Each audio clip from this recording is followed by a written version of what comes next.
โดยสบายดีเด้อพ่อแม่พี่น้องเบิดสุขสุขคนเด้อโดยสบายดีเด้อพี่น้องเด้อมาพบพ่อกับน้องลาตรีก็ไม่เก่งคือเก่าเด้อพี่น้องโดยพบพ่อมื้อนี้ก็อยู่เฮือนเนาะพอดีกินข้าวเช้าพี่น้องก็สวยเติบแล้วตอนนี้ก็ได้อันนี้หาต้มมันข้าวเปียกข้าวต้มก็ใส่อันมะเขือหน่อยหนึ่งพี่น้องพอได้ฮู้รสชาติเนาะสีสันก็สิบ่อันนั้นปานใดบ่มีผักบ่มีหยังเนาะต้มแบบธรรมชาตินี่แหละ ลองชิมเบิ่งน้ำทานปรุงยังบ่ทันได้นั่นแหละเฮาใส่น้ำซุปหน่อยเดียวนึงทานปรุงยังบ่เด้โอเคบ่พอยังก็ใส่ตื่นมาเด้อพี่น้องเด้ออันนี้สิเป็นอันลาบ ลาบงัวพี่น้องเนื้องัวแต่วานนี้พอดีอันไปซื้ออันสู่เพิ่นกินสู่หมอเพิ่นกินนั่นแหละเนาะเพิ่นก็พาเอามื้อแน่พี่น้องย่างอยู่ก็เลยว่ามาอุ่นช่วยเก่งเพิ่นกินเป็นอะไรรสชาติคือเก่าอยู่บ่อันจางบ่อุ่นบ่อุ่นเนาะชิมมันก่อนคันเฮาอุ่นมันสิหน่อยเค็มๆหน่อยหนึงขมเนาะ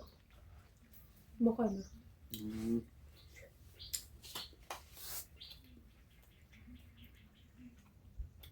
ต้มเค็มหน่อยหนึงเฮาอุ่นคาลิบ่ได้ท่าอยู่เฮือนแล้วก็น่าซื้อน่ะพี่น้องขายขาวนี่จกมันไปอุ่นท้องกินพออุ่นท้องกินข้าวเช้าเพื่อนปิ่นหน้าออกป่าพี่น้องดนๆมื้อหนึงเห็นคนกายเทินไก่ ทั้งมื้อก็บ่ได้กายซะกายไปแหย่ไข่มดแดงปีนี้ก็ได้ทั้งทหารก็เห็นพระเจ้าแหย่มากินอยู่ได้ก่อยกินเจ้าทางมันบ่อยากนั่นปานใด บ่แหย่ทางอื่นพุ่นล่ะมากิ ส่วนหลายก็เข้าใจแหน่ใช้ในหันเลยแหละ มันบ่สะอาดพี่น้องไข่มดแดงแท้นะบ่มีห้องน้ำบ่ค่อยกินเลยมันแต่ไปหาบอนใกล้ๆเบิดแต่ว่าเขาเจ้าก็สิเอาแถวนั้นเพราะว่ามันเอาง่ายนี่ส่วนหลายมีคนน่ะหมักอยู่ได้ต่ำๆบ่ได้มีเด็กน้อยหลายเด้มันบ่อยากนั่นปานใดมันอยู่ตำแหน่งนั้นใกล้นะทางเทิงพุ่นเด้มันมีห้อง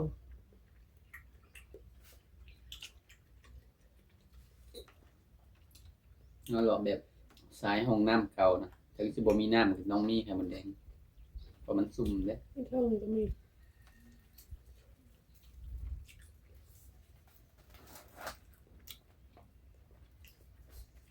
ชาวป่าจังหวัดมีมีบอลหกๆไปเลยเห็นเพิ่นแย่คุกไปแล้วครั้งนี้เบิ่งบ่เห็นได้หางมันแดงหางใหญ่ๆหางธรรมดาน้อย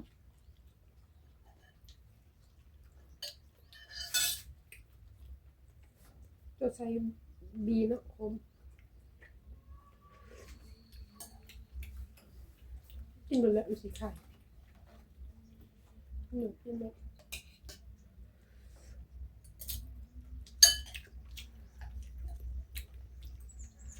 ปี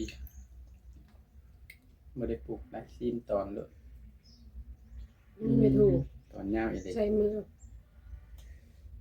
ตอนยาวของพระเจ้ากินตะตอนยาวพุ่น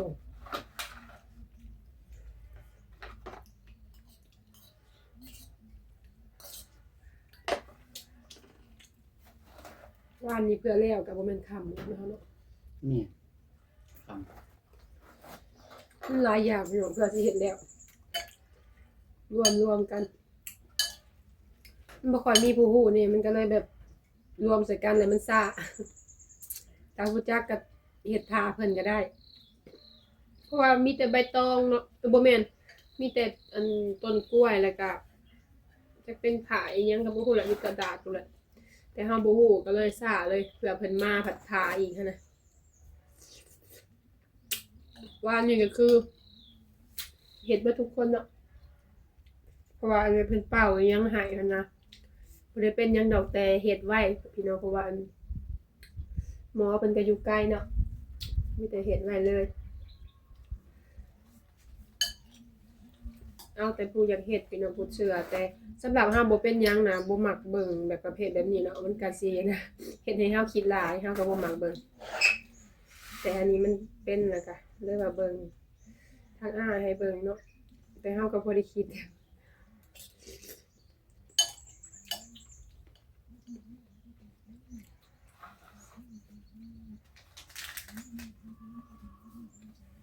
มีคนบ่ทางนี้เนาะบ่ได้ยินเสียงอะไร อืม อืม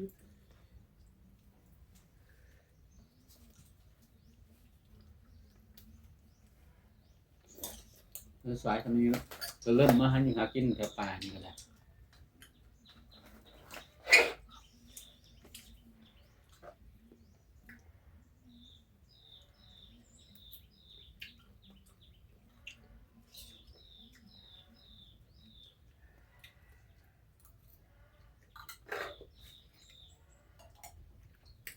มื้อนี้นะพี่น้องอยู่บ้านเฮานี่นะมีอันเพิ่นเลือกตั้งเนาะแม่นบ่ มี เอิ้นว่าเพิ่นเลือกตั้งตาแสงเนาะแม่นบ่บ่แม่นเนาะ หูขึ้นฟัง บ่ฮู้บ่ยันว่าฮู้จัก อยู่บ้านจะบ่เคยเห็นบ่จ้ะยังคือบ่ฮู้ซะ เลือกตั้งตัวประเทศ อืมเอาล่ะแม่เราบ่เคยบอกบ่ บอกก็ลงว่าลงเลือกตั้งอยู่กันแต่บ่ฮู้ว่าเลือกตั้งเนี่ยง บ่ฮู้ชื่อเนาะ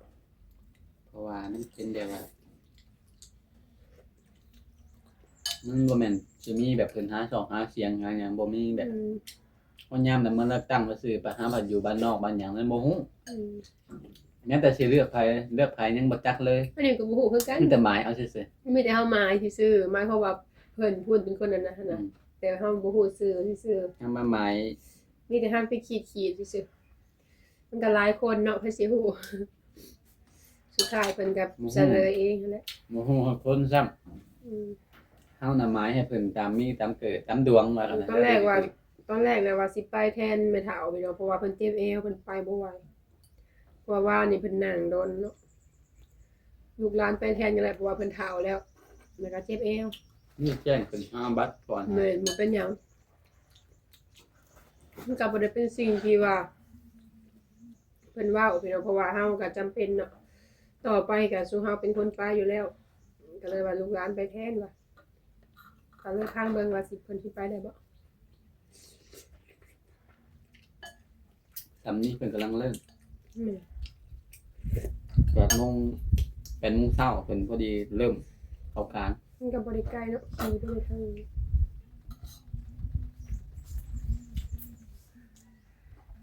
อยู่ของการบ้านบ่ได้อยู่ไส แม่นของการบ้านไกลบ้านไกลเรือน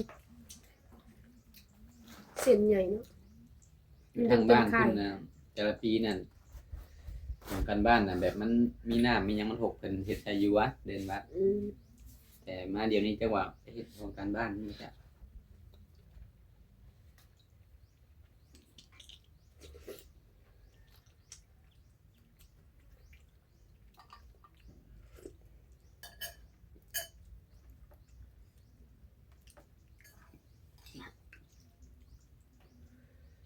เฮ็ดบ่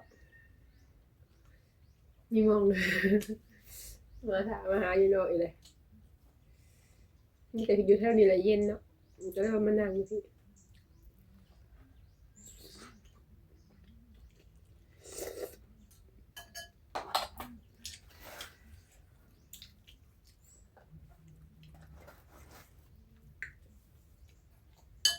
บ้านเฮานะพี่น้องสวยมากเลยก็อากาศแดดร้อนน่ะเมื่อวานนี่จะไปเตาถ่านบ่ นี่ อืม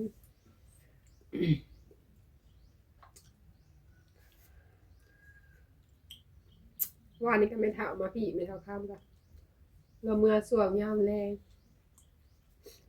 เพื่อแล้วก็กินข้าวอยู่ที่เนี่ย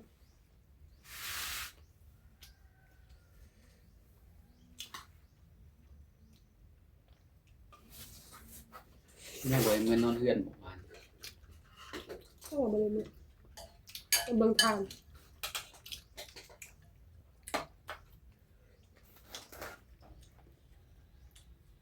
เอาเสียอยู่ลาวเฮานะพี่น้องก็เส้นใหญ่แบบนี้เนาะตัว ต้มโดนแห้งใหญ่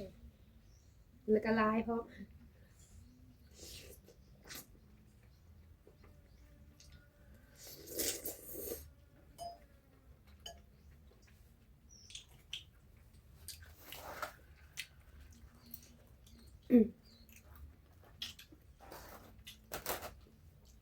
ดุมในแขนเขาลดลงเลยเนาะ เริ่มบ่เห็นแล้ว ส่วนลายแถวท้องเนาะอยากเห็นลายเลยเนาะมันเป็นแบบลาย มันซ้ำอยู่ ๆนางเขาอ่อนบาง มัน บ่ เป็นผิวอ่อนขออนุญาตนำแบบแถวขาแถวหยังนี่มันสิลงไว้กว่าหมู่เดี๋ยวแบบด้านแล้วกันนะลงไว้ ในหน้านี่เป็นก้อนหมูก็ยังลงซ่าแล้วข้อนี่ก็ได้เห็นบ่ข้อนี่มันสิเป็นแบบผิวอ่อน คือหมุดกัดหมุดเหนียวใส่กระซ้ำโดนเติบแต่นี่มันสินั้นลงสิเป็นแบบเป็นห้อยผิวอ่อน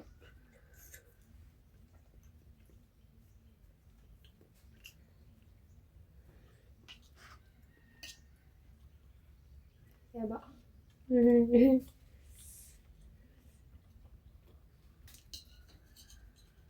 กินมองกินบ่มองกินบ่ อืม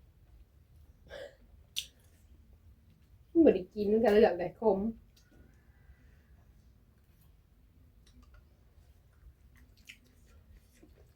กินกับเผ็ดบ่จักเป็นเผ็ด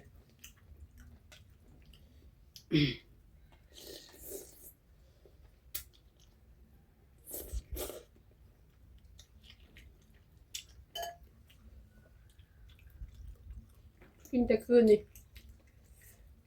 เบิดหัวหนึ่งเนาะอันนี้ก็เบิดคือกันกินข้าวบ่ค่อยได้หลายปานใดก็เลยกินข้าวเปียกแทนเอา ไอ้ดอกมันก็มีสารเข้าอยู่ในนี้ แม่เพราะว่าเฮากำลังนั่นเนาะป่าเฮาก็บ่ได้สัมผัสข้าวหลายมื้อพี่น้อง ก็สิแบบนี้แหละแล้วก็กินได้หลายอยู่วานนี้ก็กิน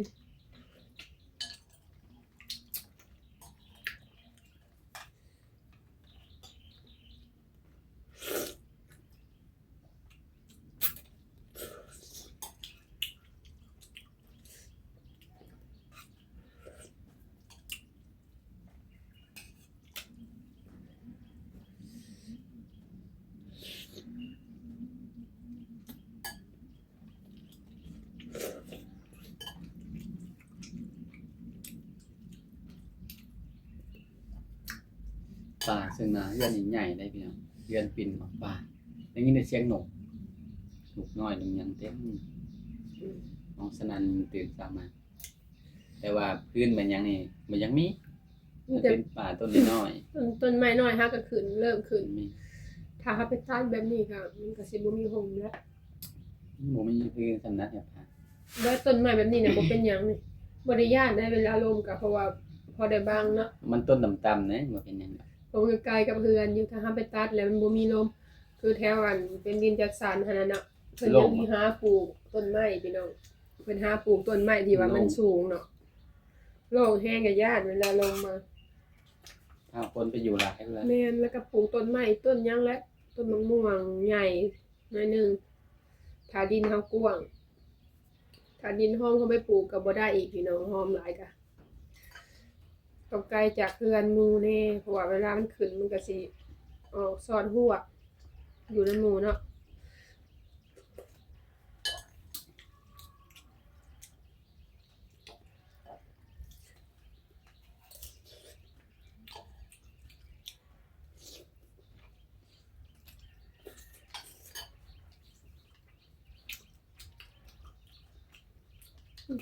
มีอันนี้ใส่พร้อม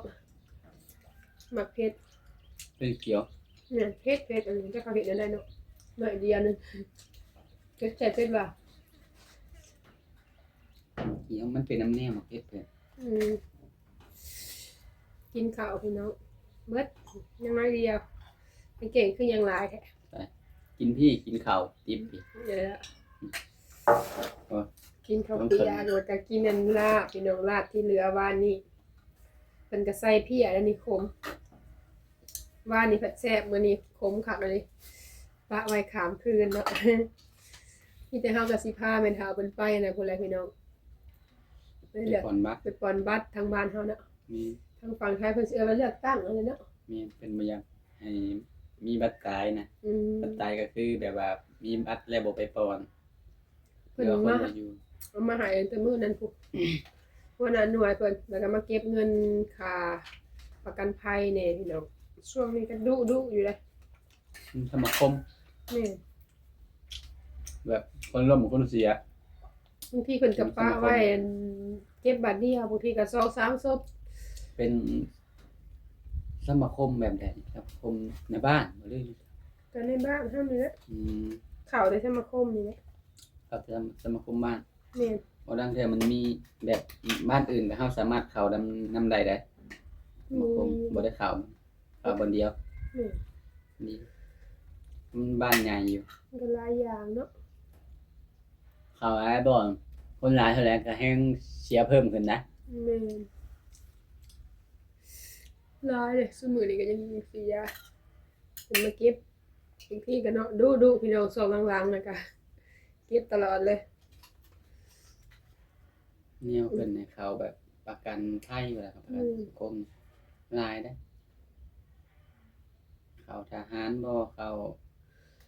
โอ้ยหลายอย่างถ้าหาบ่เข้าแล้วก็แล้วไป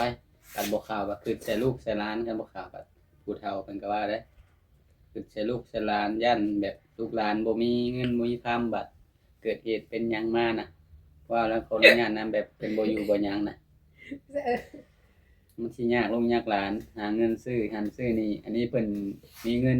อยู่ในประกันภัยอันนี้ใครนี่ มีแต่ว่าคลิปนี้ก็สิขอจบคลิปก่อนเด้อพี่น้องเด้อเนาะสิไปเวียกก่อนบัดนี้ถ้าพบพ่อคลิปหน้าเนาะโดยคลิปนี้ลาไปแล้วเด้อขอกล่าวคำว่าสบายดี สบายดีเด้อ